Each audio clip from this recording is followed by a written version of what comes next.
everybody, and welcome to another episode of Have You Seen This? I'm Frank, I'm Sarah. and this week we're talking about mine is Sleepy Hollow, and yours is Coco. yeah. So tell the audience about your movie, About Coco. Shall we yeah, and start? why you picked it, yeah. Okay. Well, we as we know, Frank is like a Halloween file. I don't know, like a spooky file. So we weren't ready to fully let go of Halloween. But also November 1st is Dia de los Muertos in Mexican culture, which is the Day of the Dead. So it basically is a celebration of making an ofrenda, making a offering to your relatives who have passed over and putting their picture on the ofrenda and different items that symbolize them or foods that they would like. And I just think, as a death doula and grief coach, like I just think it's a really beautiful tradition and ritual. And I definitely geek out on things like this. And Coco is all about Dia de los Muertos. And I think it has great music. It's a really good story. It always makes me cry. So basically the high level overview of Coco is about a boy named I'll be honest. We scheduled this last minute. I didn't have time to rewatch it. I watched it like 3 months ago, but isn't. I watched it this morning. I don't remember his name. Is it Miguel? No, Miguel is the grandfather. Yes, Miguel. So it's Oh, about okay. a boy named Miguel who loves to play music, but has grown up in a family that is very anti-music because the great-grandfather left the great-grandmother Coco to go be a rock star, musician, and he never comes back. So the family just kind of grows up not playing music and banishing it from their existence. And then along comes Miguel, who has this great musical talent. And there's a famous musician who sings "Remember Me," and the musician, Miguel's obsessed with him, and Miguel discovers that he thinks his grandfather is this famous musician, Ernesto de la Cruz. He thinks that that's his grandfather, and he goes to steal his guitar so he can enter into a music contest. And Ernesto de la Cruz died with a bell falling on top of him. And somehow, with all the Pixar magic, Miguel ends up going back, crossing over into the Day of the Dead, the world of the dead, and has to get blessings from his past family to be able to go back. And it's a really beautiful story. It has a great twist at the end when you actually find out the real story of Miguel's grandfather. And it's really touching. And the other thing I'll hit on that I like about this movie is that it really shows the relationship between the great-grandmother, Coco, and Miguel. And Coco has dementia or Alzheimer's or some sort of memory loss. But she's still very much part of the family. Like, they still very much accept her. They love her. And I just think it's really cool to see that in a cartoon and a children's, like, represented in a children's movie, because that is an experience that a lot of children have with their grandparents as they age or with their parents. So yes, Coco, great movie, great music. Frank, what'd you think? So I did see this before. Saw it in the theater in 2017 with my friend Paige. There's an actual old PNF at the movies episode where we do it. I haven't rewatched that, so I don't know what I said back then. But I do remember that I called it like right away. I'm like, oh, because like the photo, I'm like, this guy he's teaming up with, that's his grandfather. Like I called that like right away. Like, yeah, because like because I'm a little bit older now. But like as I was watching it today, because I watched it this morning, because I haven't seen it since the theater, so today was the first day rewatching it, and like half the movie, I'm like crying, and I'm like, how do kids like handle this? Because to me, like the whole movie is so emotional, and it's almost like, do kids understand? Can they grasp this? Like, I don't know, because I don't know if it's because I'm an adult or had brushes with death, like you've had brushes with death or whatever, and it's like, do kids fully grasp like how sad and like emotionally devastating this movie is. Like through the whole thing, like it's devastating because like he's going to be forgotten. His friend was forgotten and disappears right in front of them, and then like having your whole like life being forgotten because over a misunderstanding or a lie, and it's so sad. It's so sad. Of course it's fun. It's bright and colorful, and again they do set up the movie in like the first 5 minutes when he walks past that table. Like all the characters Yep. are on that table basically, and I do like the little because every one of those Pixar movies has to reference like the Pizza Planet truck. So like right away they got that, they crossed that off the list. What? So I did not know that. it's right in the beginning, you know, when she No, says I no didn't music. know that every Pixar movie references the Pizza Planet truck. Oh yeah, usually yeah, I because like need in to the go back and watch all the Pixar movies now. because in the Bug's Life, it's the car parked at the trailer, and Finding Nemo when they're planning the heist and they're Uh-huh. talking about how they're going to roll their bags across the street. The Pizza Planet truck goes by. Yeah, it's in like all the Pixar movies. What? Yes, Oh my in god. in one shape or form, it's in the movies, and usually Okay. like in Wall-E, it's in the dump Mm-hmm. because it's in like the big pile of dump, so it's there. I love So Pixar Easter eggs. They're the yeah, best. if they can't reference, I guess Brave, because I haven't seen Brave in a while. I guess Brave wouldn't be able to do it. It was probably just John Ratzenberger's voice that they could do that. Yeah. Yeah, because if it's not the Pizza Planet truck, it's John Ratzenberger who does a voice. I don't know if he did a voice in this one. I don't know. I didn't catch that. But like watching this movie was just emotionally. Oh yeah, he is. He's the dentist who puts the picture of Oh Fran yeah. there. Yep. Okay. Okay. But yeah, it was just mostly devastating. It was Because just I was mostly devastating. like, I'm trying to think of something else to say about it, but it was one of those ones where it's like the whole time I'm like, but it's his grandfather. Oh my god. And then like his wife ends up admitting the love of her life. I was like, oh my god. And she told every family member going forward that he was a jerk, but he's the love of her life, and they keep ignoring him. It's just sad. And then the whole thing about Ernesto, like he's a big fat meanie head. That's mean. That's mean. Jerk. Oh my gosh, that's mean. But other than that, it's like I don't know. I don't know what else I can say. I liked it. It's good, but it's like it's one of those ones I wouldn't be able to revisit again. Just because again, like I said, like because the first time I was emotional. I do remember that. I think I mentioned that. I think Paige makes fun of me for crying. But like again, it happened where I was like, oh my god, this is sad. This is devastating. I feel like my goal every month, you like give me like crazy movies to watch, and my goal is just to make you cry every month. I'm like, I Frank, know. one good cry a month, and I'm going to provide it in the form of movies. Yes, yes, this one made me cry. But yeah, it was good. It was good. It was a good cry though. But yeah, I don't know what else to say. It was good though. I would highly recommend it. It's perfect for the month of November, the Day of the Dead and whatnot. We're still in the spooky season. And I believe that these two are like a good transition until Christmas. Because Yes. we did our spooky ones, and these ones are like our transitional, like in the Transition ones, and fall. then we go into our And Christmas movies. Christmas. Yes. So this is Yeah. pretty good. I love the designs in this. I'll go into that. I love the designs of the characters and the Day of the Dead look and all the bright colors and just the look of the world and the things that light up and like the logic of like if you're forgotten forever.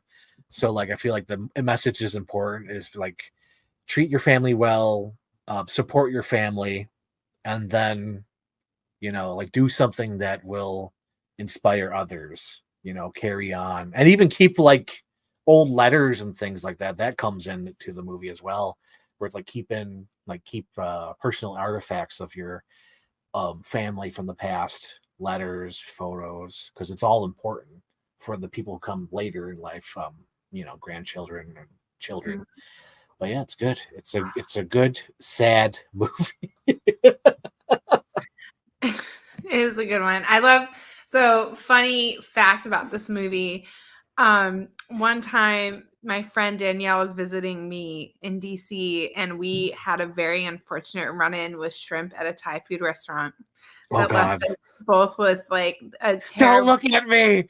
Don't look at me. terrible food poisoning. Yes, bridesmaids. And we were both just like dying on the couch, like literally like in out of body experience. And like she has a comforter wrapped around her and I have a comforter wrapped around me.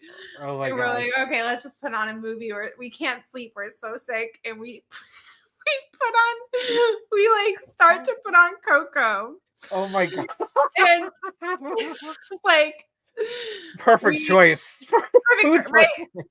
So we start watching it, and within like 5 minutes, we had to turn it off because like the movement and the colors were making us so nauseous. Oh god, yeah, because like Like so much like there's like switching colors and camera moving, moves. and we're just like our bodies can't handle this right I now. can't handle it. I can't handle it. Yeah. Yeah, you need So like something slow. You need like a Reservoir Dogs, where it's just like in one room where it doesn't go anywhere. yeah, not recommended if you are suffering from food poisoning or the coronavirus. Oh my Rotavirus. gosh.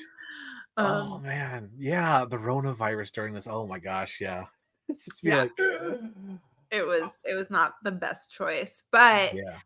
I do love like I love any sort of children's movie that touches on the themes of grief and death and Hmm. loss. And And this touches on that. Oh my it, god. it does. And I also love really any movie that kind of like gives a perspective of what we think happens after we die, because Yes. this is Hmm. something I spend a lot of my time thinking about.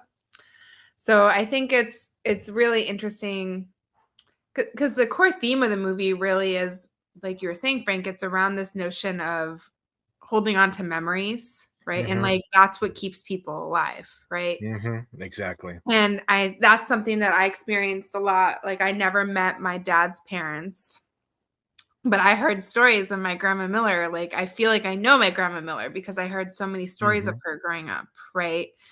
And it's very ingrained in this culture, right? Like Miguel didn't meet many of these relatives, but like he meets him. He's like, "Oh, Uncle Felipe," right? Like Yeah, he like knows, he knows them. right, Like he knows all their details. I do love that. Yep. right. And that's something I also think a lot when I have kids. I want them to know my family who's passed on, right? Hmm. And I think it also, from a grieving standpoint, I think what is really great about Dia de los Muertos and the traditions of the ofrenda is that it offers a structure for grief, Hmm. right? Like being able to actively take a day to remember people who have passed on, right? To create a celebration of it, Hmm. to be sad about it, to experience whatever emotions you have. It helps create an outlet, because if somebody just dies and we just let them be dead and we grieve for a couple months and move on, right? That grief Hmm. still exists. It's still there. You don't ever really stop missing somebody, right? Yeah. So it's really cool to be able to show this tradition and bring it to more people, right? Hmm. Because not everybody's going to celebrate Dia de los Muertos, but the holidays are coming up. Maybe Hmm. I always cook my family's favorite food at Christmas because it's Hmm. what makes me remember them, or putting up their pictures or whatever it might be is a really good way to process grief, right? Yeah. Yeah, for sure, for sure. I guess I come from this movie from a different perspective because I don't know, I'm not that close with my family, so like to me, like this is all like oh, this is like like if you were getting along with your family, this is what it would be like. You would have family stories and whatnot, Mhm.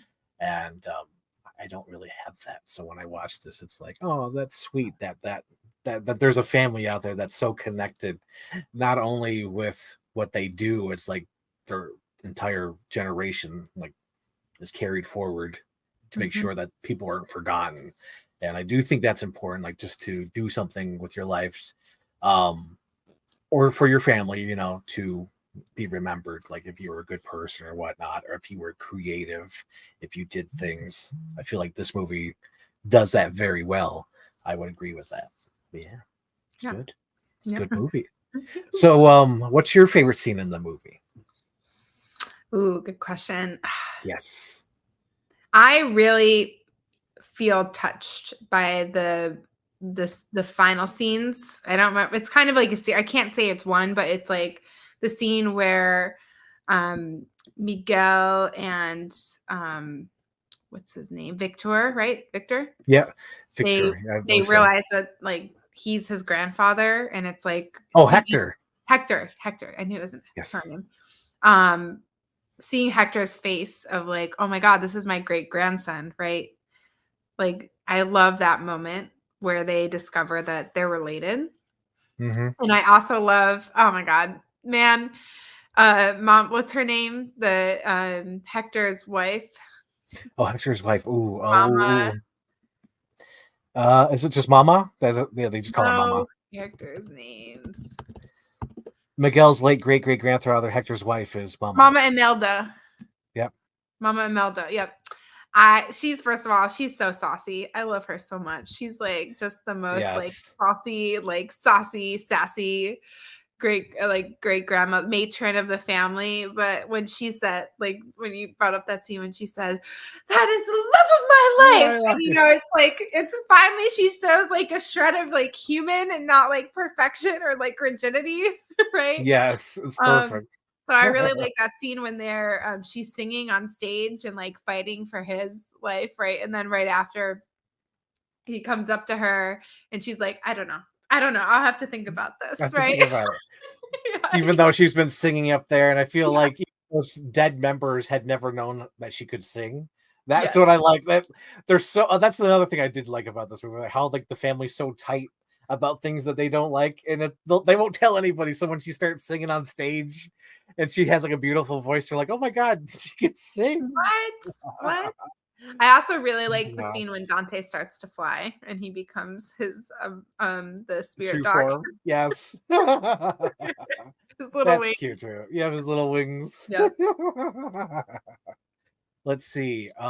My favorite scene. Oh, good lord! I think it's the end when he gets back into the real world and has his like Christmas Carol moment where he has to grab the guitar and he goes to see Coco and locks the door and they're like, "Get let us in," and he's trying to make her remember and she's like forgetting and not responsive, and then the family finally breaks in and then she's like, "Papa," and then he just starts singing "Remember Me," and it's Mhm. emotionally breaking. Like Oh my God. everything about this, You. everything, because it's a race against the clock because he knows his grandfather, his great great grandfather, is passing away in the real the world of the dead. So like when you pass away there, like you're forgotten forever. So Mhm. he's like really like it's almost like a almost like Back to the Future almost because the hand, sort of a reference to that because like throughout the movie, what's his name?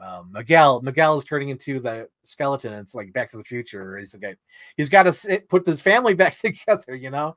And it is that. It is Back to the Future, but like Day of the Dead. But yeah, at the end he sings "Remember Me," and it's just so sad. And then she pulls out the journal, and it has the ripped part, and it's perfect. And it's like, oh my god, ah, beautiful, beautiful movie. It's a classic one. Yes, for sure. Instant classic. It was good when I saw it all those years ago. I can't believe it came out 2017. It doesn't feel like that long ago. How many? 18, this is 6 years. Yeah, we're Did getting you up see there. that Inside Out is coming out with the 2 this summer? Yes, I did see. I didn't see the trailer, but I do know of it. I have not seen the trailer yet either, but I'm pretty excited about it. Yeah, there's certain movies where I don't watch the trailer because I'm like, I'm sold. You You already sold, got my I don't money. need to be sold anymore. This is what I Yep. want. Like the movie that's coming out soon, Napoleon. Like it's like Joaquin Phoenix, Ridley Scott. Done. I'm there. Don't to see. I don't need to see the trailer. I'm there. I'm there. You got my movie monies. Keep my money. Yes. Oh my gosh. Okay, so that was my favorite scene, and I guess we could do the Rosenbaum, right? The Yes. Rosenbaum. How many roses do you I'm give gonna go. this? I think Coco gets. I mean, most Pixar movies get like a 3 from me. Like, I really love Pixar. I'm a total nerd about Pixar, Hmm. and when it's Pixar, like Coco and Soul, like those are my jam. Yes, for sure, for sure. I think with this, I'm going to go with a 3 as well because I think I'm going to pick up a copy at some point. As Ooh. I watch this, I'm like, this is good enough to own. I think even though it emotionally devastated me, I feel like I want to watch it again. I'm ready to hurt again. You know, sometimes you just need a good cry, Frank. Sometimes You you just just need a need a good good, cry. like, let it out, like, get all the snot out, you know, drain the sinuses. Yeah, this is the perfect spring movie just to drain the sinus. Yes. So people out there, if you ever need to just Get your emotions out. This is the one for you. This ugly cry with a pile of tissues, as long as you don't have food poisoning at the same time. Yes, don't watch it with food poisoning. Oh my Don't do lord. I couldn't imagine this with food poisoning. It'd probably be It felt like you're on a roller coaster at Disney, and you're just like, I'm gonna lose all my biscuits right now. I can't do this. I just made my biscuits and I'm gonna lose my biscuit. Oh my gosh. Okay. So I guess with that said, we did the Rosenbaum, we did the favorite scene. I think that's it, right? Yeah. Okay. So the next one is my pick. Sweet. My pick is the 1999 movie by Tim Burton called Sleepy Hollow. The reason why I picked it is because I rediscovered it this year because I seen it all those years ago and probably a handful of times since then. But this year, I believe they released the 4K on home video. So I was like, oh, I want to pick that up. You know, I haven't seen it. I want to, you know, I've been wanting to either upgrade or buy the Tim Burton movies. So when I bought it and watched it in 4K, I was like, this is like the perfect like spooky season Halloween movie.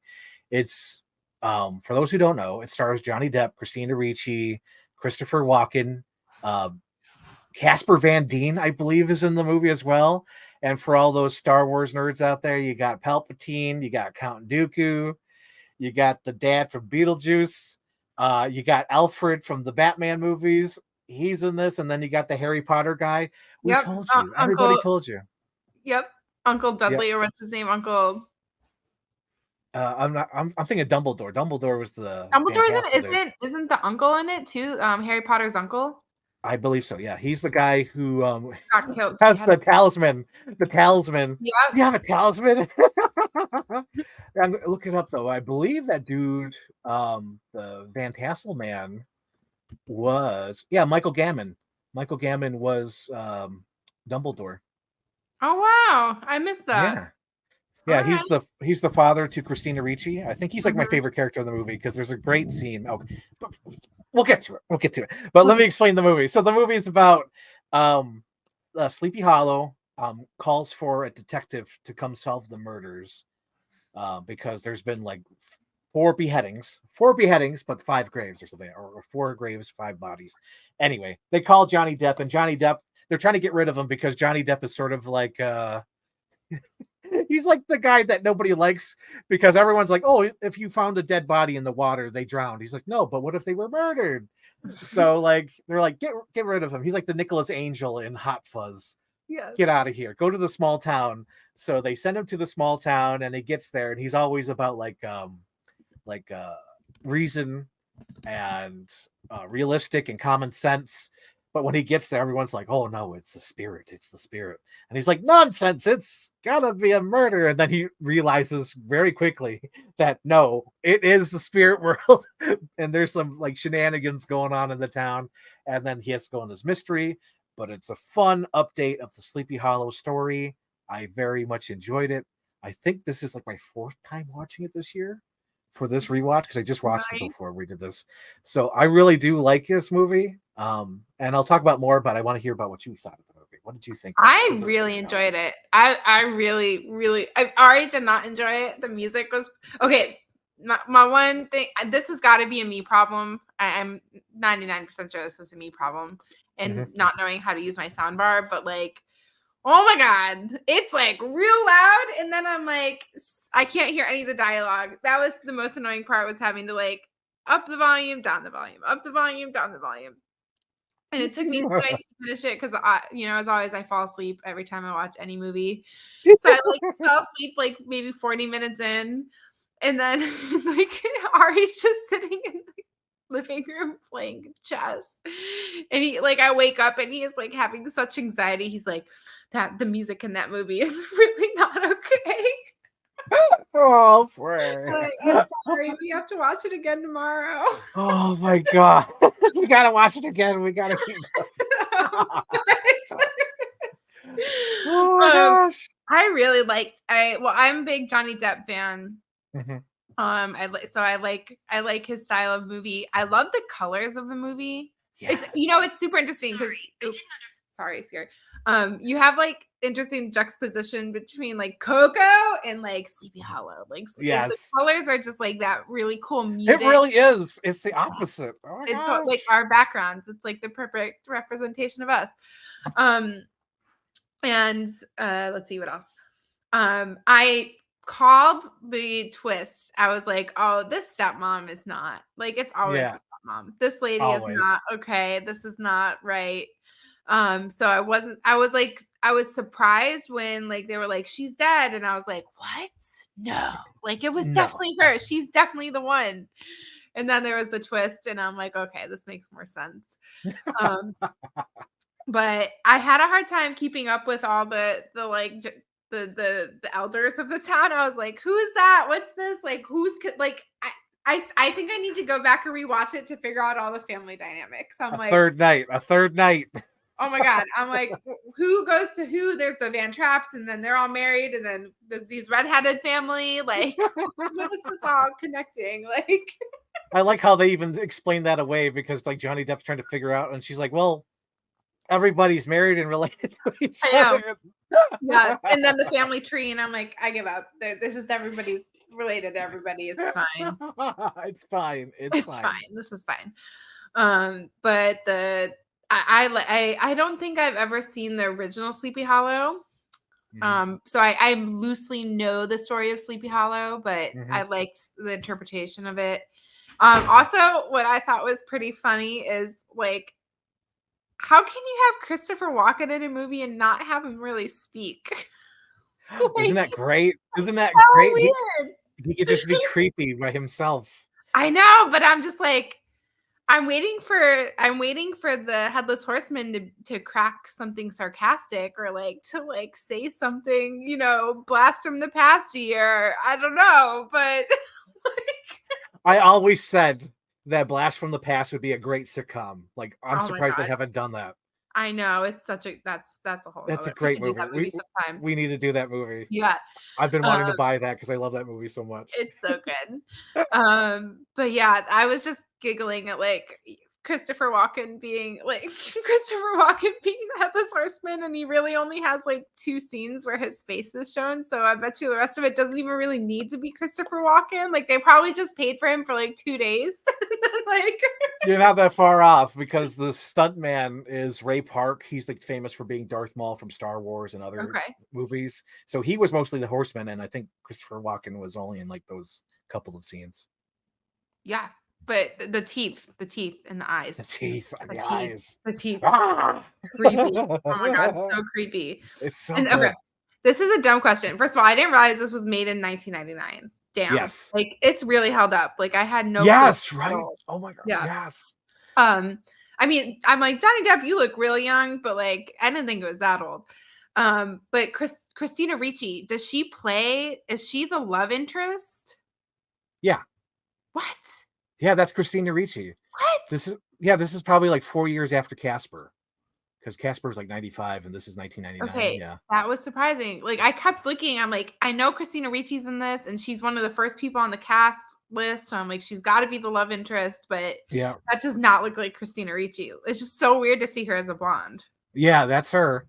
That's her for sure. Yep. Yep. Okay. Yep.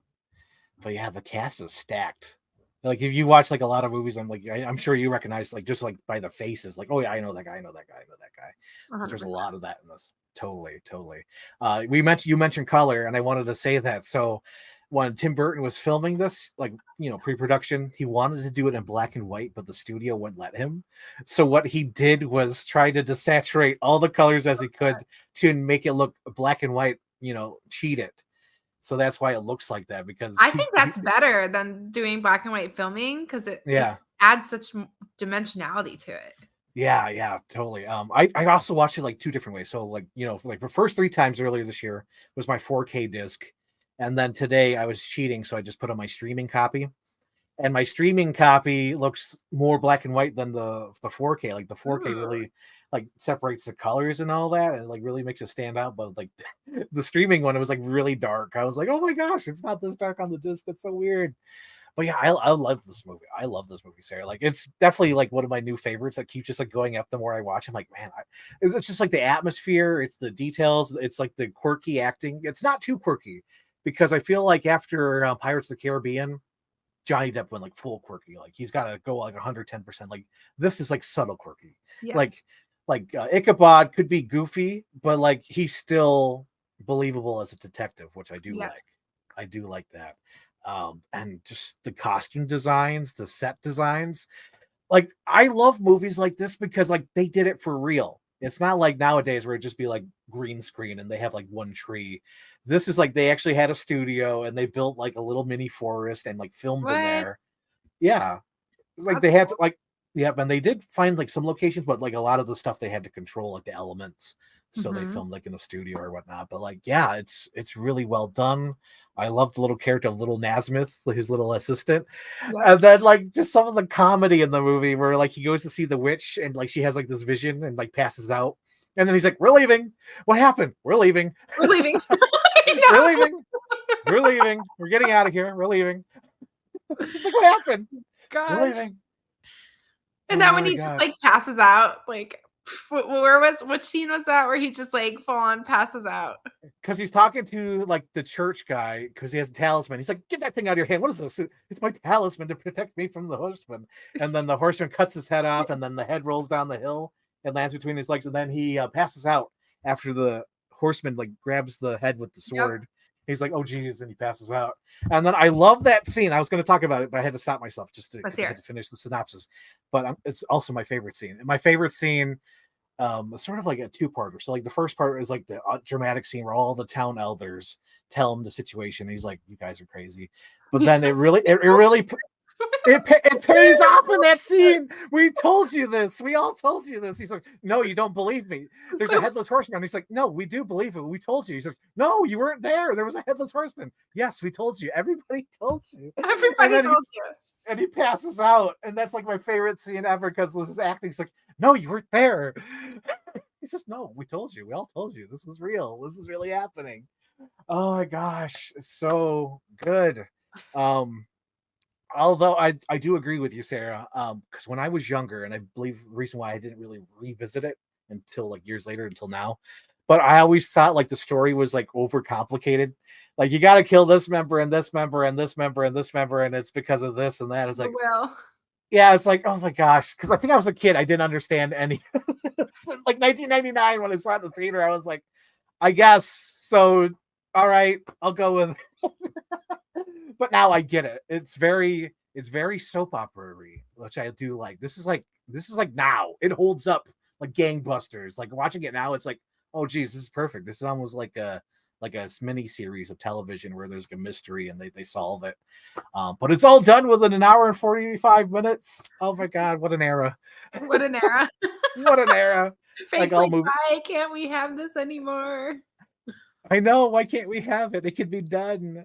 Sleepy Hollow did it, and it's so good. I love this movie. I really do. Just like every time I watch it, there's something else I notice. Like today, there was another thing where I noticed where they go to visit Alfred, the bookkeeper, and he's hiding in the closet, and then um, Johnny Depp, I think Masmith finds the letter, and he says the seal's been broken, and then Johnny Depp's like, "Look, broken," and he has that weird phrasing of how he says broken. I'm like, how did I never notice that comic reading? I was like, oh, this is great. Oh, it's so good, Sarah. So WTF? Oh, good. what do you Um, so I, like what is if you had to like boil it down, what is it that you love about this movie? Atmosphere, the spooky season atmosphere, the look, Mhm. cinematography. Oh my God! Oh, you never saw the original Sleepy Hollow, but there is a reference. I don't know if you noticed, probably not. But when Ichabod's new town, he's new in town, and he's crossing the bridge, and you hear the Ichabod, Ichabod. It's like the little ribbits. All those sound effects are from the Disney movie with the ribbits. Oh, Ichabod, really? Ichabod. Yeah, so it's from the Disney Sleepy Hollow, and that's the little reference there. I was like, yes, Love that. game recognizes game. Yes. Game recognizes game. So, what was your favorite scene? Ooh, what was my favorite scene? I need to think about these things in advance. I never do. Okay. let's see. I really liked I like the ending because I like the happy ending, right? They end up actually, okay. You know what my favorite, this is so dumb. Okay, go ahead. My favorite scene is the very last scene where their carriage is pulling up in London, or no, it wasn't New York City, New York New City. York City, right? And Christina Ricci gets out of the carriage, and that dress she is wearing is so fucking fire. I want to dress up like that for Halloween. It was like, I was like, oh my God, I love that dress. So Oh my God. that may be my favorite scene just because of the fashion. Yes. I was talking to my friend Amanda because we did the little commentary track, and I think we were talking about it on Twitter, like way in Halloween or September. But we had an idea, like, why isn't there like a party or like an event or like, like a big event that you go to dressed in those kind of outfits and celebrate the spooky season? Renaissance fairs. That's true, but like a Do. Halloween season, that'd be Yeah. cool. I think I feel like I want to throw a Tim Burton party where you dress up as your favorite Burton character. Yes. That'd be a good one. Oh my gosh. So I loved her dress. She just got out, and I was like, and it looked so cool because that's where I actually, when you don't something on a subconscious level, but you don't recognize it consciously. Like I knew that the most of the color palette was muted, but it wasn't until I saw her in that dress where I was like, oh my God, it's like all black and white basically. Like everything is so that stark contrast. That dress is what made me bring it into my conscious mind. Yes, for sure. Man, where do you think this ranks on your Tim Burton? Is it high or low on your list after you've seen? I actually do think it's weird because I tried to watch it once before and I just couldn't get quite into it. Yeah. I'm glad I gave it the rewatch. I say it's higher up on my Tim Burton list because it's like it's real life, which I like. I mean, I love Burton's cartoons, obviously, but I like that it's real life. But I like when it's fun to even look at because like the way Burton sees the world, it's like tall and skinny or short and fat, and you look at the characters and they're like pretty much tall and skinny or short and fat. Like there's nothing really in between in the real life characters. Yes. I do love Frankenweenie, obviously. I mean, that was our last Burton movie. Yep. I like Nightmare Before Christmas, but it's not something I watch every year or anything. Also, technically, it's not really him; it's Henry Selick. Like he wrote the story, but Henry Selick directed it. Okay, yeah. I like also I like the movies, but I'd say this lands like top 3 probably. Yeah. I know. I definitely know what's up there. I don't know if anything could beat, because my personal favorites, and the whole reason why I started going back into Tim Burton's movies, is that I really love Beetlejuice and Edward Scissorhands, and those are always like fighting for like the top slot. So I think this probably would be 4 on my list if I had to do just thinking about it quickly. I think it'd probably rank 4, because I think third place would be Batman 89 or Batman Returns for sure. Like that's in the top 3, but this is really high up there because this is him at his peak of creativity before the CGI stuff started taking over. Because I think after this, it was he kind of stopped, right? For a while. It wasn't until Big Fish, and then after Big Fish, it was Charlie and the Chocolate Factory. Yep. It's big giant gaps. It wasn't every year a Tony Scott or a Spielberg almost. But yeah. I'm just looking at Tim Burton's movie list, and I didn't realize this, but he also did Dumbo, and the live action Dumbo, and I actually really enjoyed that movie more than I thought I would. I was never a big Dumbo fan, but the live action movie is really well done. It is. Speaking of, his filmography, I feel like this is almost all his favorites in this movie. He's got the Hammer guys. He's got I can't remember the actor's name. Count Dooku. He's got Count Dooku in this. The guy from the Hammer Horrors is a cameo appearance. And then he's got his greatest hits. He's got the dad from Beetlejuice. I was almost going to say Christina Ricci, but I don't think he really worked with Christina Ricci. I think this is his only one. That's surprising. Yeah. I feel like Christina Ricci is his brand. Yeah, you would think. Like if this was like the greatest hits, that would probably be like Winona Ryder, but I don't know if she was busy at this time or too old. But yeah, Mhm. it seems like the Winona Ryder role. Oh yeah, of course his wife was in this at the time. She played Ichabod's mother. Oh. Oh yeah, and she was one of the greatest hit actors because she was in Ed Wood as Vampira, and then Mhm. she was in Mars Attacks as the alien with the wig. I haven't seen And Mars Attacks. um, Mars Attacks is like a guilty pleasure. Yeah. It's because it's like I don't want to put Tim Burton down because I love the man, but I feel like it's one of his worst movies. But yeah, it's like one of my favorites because like everything with the aliens is like top tier, the best, but everything with the human characters kind of sucks. That's funny. But it's like it kind of works though because it's sort of like a riff off of like 50s like alien invasion with 70s disaster films. So it Mhm. kind of works that like the human parts kind of suck, but like all the Mars Attack stuff is great. All the aliens like where are your friends? Where are your friends? Or but like that's my guilty pleasure movie because it's good and bad at the same Love it. time. But yes. So I already said my favorite scene. So what's your Rosenbaum rating? I'd say this would be like a 2.5. I Real agree. good. I think I'm going to go with the full 3 for this one because this was like not only was it like a rediscovery, but it was like one of the best 4Ks that I own now. So I love that movie. So like this is like top tier. It's like this is like my favorite movie of the year other than Oppenheimer. This came out in That's 1999. pretty impressive. I was like, when you chose Sleepy Hollow, I'm like, I feel like you've already done a couple other lives with other people on Sleepy Hollow. Well, we talked about the cartoon. And Okay. because we both love this movie, but we were like, no, this movie's too long for a commentary track, so we Mhm. decided to do that one because it's shorter. But I feel like we could do a commentary track because there's so much just like, oh my god, I love this, I love it because there's so many little details in it, not only with the characters, but with like the production design, the sets, the costumes. Like this is like really rich in detail. And it's almost like a breath of fresh air of looking into this movie because like nowadays, like I just seen the Marvels today. Granted, it's a Marvel movie, but like it's so bland. Like you can feel like the director being passive aggressive of like, okay, I'm just gonna set the camera here because everything else has been planned out. I have like no creative control, so I'm just gonna put the camera here. And Mm. even like Brie Larson is like wearing pajamas through half the movie. You know what I mean? And she's Mhm. wearing Crocs, Sarah. She's wearing Crocs in the movie, and it's like going to this, and it's just like a breath of fresh air. It's like, oh my god, movies could be like this. Movies can be Movies highly can be detailed. well done. Movies can be beautiful. If you put the effort and budget into it, movies can be beautiful. And this I is one love of them. that.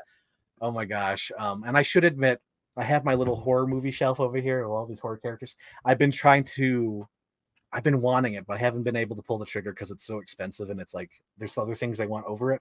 But like I want to get the Sleepy Hollow like tree because they sell the tree with the headless horseman. And it's like, Ooh, oh, I want that. Ooh, I want that. But it's love expensive it. and it but I don't yeah, so I'm thinking about it still. I want it though. Okay, so Sarah, for next month, what should Oh my we do gosh. for Oh, Christmas? this is a big deal because it's Christmas. Christmas.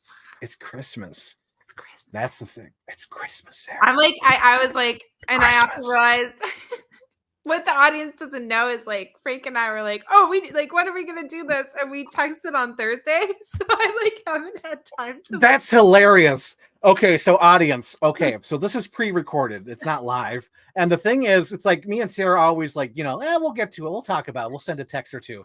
But then I realized like we're already halfway through November. It's only been like 1 week, but we're already halfway through it. And I No, know all the holidays are coming up, and I know both me and you are not going to want to record during the holidays. You know what no. I mean?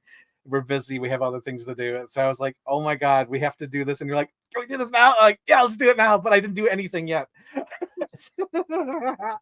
But yeah, so now with Christmas coming up, it's like, what the heck do we I know do? I haven't like some like initial thoughts like It's a Wonderful Life. I know it's cheesy, it's overdone, but it's like it is the pinnacle Christmas movie. But I watch it every Christmas Eve, and that's like a tradition. So then if we watch it for the show, I'm gonna have to watch it again on Christmas Eve.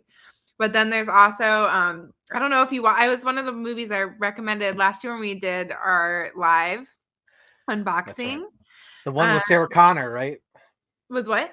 The one with Sarah Connor, right? Yeah, I The think actress. the Linda Hamilton. yes, what is it? Silent Night. It's like a Hallmark World War II story. Yeah, I'm gonna look it up. I love that one. But I know it's it's not free on like YouTube. Yeah. it's not like a it's a Hallmark. It's a TV movie, right? Yes. But it's again, like it's for the story. There's a theme. I pick movies for the story, less about Mhm. the cinematography. Um, The 2002 movie Silent yeah, Night. yes. And then I'm looking through other Christmas movies, but those are like my two thoughts right now. What are you thinking? Mhm.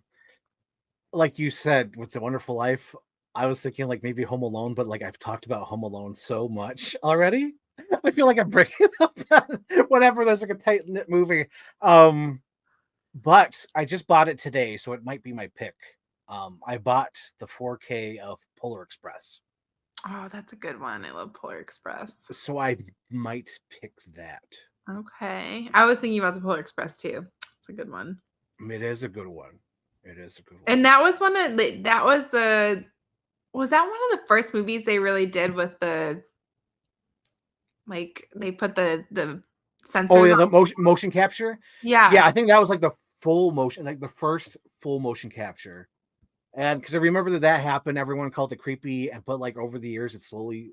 I call it a cult classic because when it came out, it flopped. No one really liked it, but over the years, it's gained an audience, including myself, for sure. That's me here. Um, I think I might pick that All just because right. I've talked about Home Alone a lot. Classic. Let's do it. Hmm. Okay. I'm definitely leaning more towards Silent Night, but I Hmm. also if I'll throw in one more. There's also a movie. It's a total guilty pleasure. It's so dumb. It's like a rom-com, but I love it. It has Emma Roberts in it and it's called Holiday. Have you ever seen it? What the holidays? It's so dumb. Emma Roberts, you said? I love Emma Roberts. Yeah. Oh my god, the Scream Queen herself from Scream 4. Oh my I know. god. And then she's in like a Christmas movie and it's a real just rom-com like Oh my god. guilty empty calorie movie, but Was it like a television movie or what was it? Oh it's my a gosh. Netflix movie, I think. Oh, I'd have to get Netflix. You're gonna make me pay $20 a month for that one movie. I keep a catalog and don't say that on in live TV. Oh my a holiday. There it is. Oh my Yep. god. It's just Oh it's dumb. It came out I watch it. It came out in 2020. I watch it every year. oh my god. Sarah. Sarah. Oh my god. I'm I, like I'm like the pinnacle of all Christmas movies, the best movie ever made or Holiday. Which one? I like how like there's a whole history. There's 40, 100 years of Christmas movies, and your holiday could be it. And honestly, I'm kind of okay with it because it looks like just looking at the poster, it looks like what are you getting into? And I kind of want to watch. It's Oh my god! so and it has what's her name? Kristen Chenoweth in it. Oh, that's good. That's good. I'm not Who gonna else is lie, in I'm this? leaning a bit towards holiday just to keep it light. So I'm Oh gonna my, tentatively go with holiday, but maybe change my mind next week. oh my gosh! And I know we pitched it for Halloween. Could we do it for this though? Because I remember for Halloween, we are like, we should do like 5 scary movies each. But like, could if we have the time, could we just pitching it one movie and then we pick like one holiday short, Ooh, I like could be down like, for that. What kind of yeah, short? Like, what do you have in mind for like shorts? like one of the TV. Like if I were to like if I picked Polar Express and then my holiday short would be like an example like Year Without a Santa Claus, like that. Okay. Oh So yeah, so we could knock those out and talk like about those. Grandma got run over by a reindeer. Does that count? I believe so, even though I've never seen it. It's You've animated, never right? seen Grandma got run over by a reindeer? Oh my god. Never Done. seen We're it. doing it. It's happening. I picked these two stupidest Christmas movies. I don't want this to be a reflection on my feelings of Christmas, but I'm doing Oh my gosh. Oh my gosh, Sarah. We should totally you know it's gonna be funny. We're gonna do these and it's gonna be like our highest rated episode ever because probably. everyone's tuning in for a holiday and we've never even thought about it. Oh my god. Oh my gosh, Sarah. Okay. Okay, we're doing it. We're I'm doing it. doing it. Okay, so Polar Express for me, and then my holiday short will be. I'm going to pick Santa Claus Coming to Town. Is I'm this gonna do okay? that. Which one is that? The clay motion one? Yes, Okay. the one with Mickey Rooney as the voice of Santa. Yep. I'm a man now, Tanta. Oh my god, I haven't seen this in years. That's a Oh good one. my gosh, yes. I'm Mr. White Christmas. I'm That's Mr. the other one. Oh, okay. That's the Year Without Santa Claus. Oh, that is the year without a Santa Claus. Okay, this is great though because my boyfriend hasn't seen any Christmas movies, so so we're gonna give him an education. Oh my gosh. Oh my god. Wait, if we're gonna give him education, He's like, seen some. He did see Wonderful Life last year, and he okay, saw Silent Night. But like these classic like clay motion, not yet. but like, if you're gonna watch it with him, I'm almost wondering, should I pick Christmas Vacation? Which one's that? Oh, the National Lampoon. Yes. I think Polar Express. Okay. You're right. You're right. I'll pick Polar Express. Okay. So I could recreate my favorite scene, because I talked to it with my mom today about my favorite scene because I bought the 4K. She's like, "Oh my god, yeah!" But we both love that movie. But yes, I'll stick with Polar Express then. Fine. Great. Love it. Okay, and yours is Holiday and Grandma Got Ran Over by a Reindeer. Yes, I can't believe you haven't seen that movie. No, I have never. I don't know. Grandma got run over by a reindeer. So like how did you watch that? Because I usually stuck to 2, 4, and 7. I didn't have cable. Was that more on cable, or was It that must on have been. We had Dish because we lived in the middle Okay. of nowhere. Mhm. I don't know. I just remember like my mom like would get so annoyed with the song "Grandma Got Run Over by a Reindeer," and then we saw a movie came out. I think I had the VCR honestly, or I had like the DVD. The the VHS or DVD. Yeah. Yeah. Okay. All right. I'll have to check it. Or you can find a copy and let me know what I'm looking for. But okay. Okay. Oh, Okay. I'll send you the link. Yes. So thank you guys for tuning in to this latest episode. Tune in next month. We're going to talk about Christmas movies and all that. So thank you, Sarah. Thank you, Frank. So exciting. Yeah. See you next month. See you next month, guys.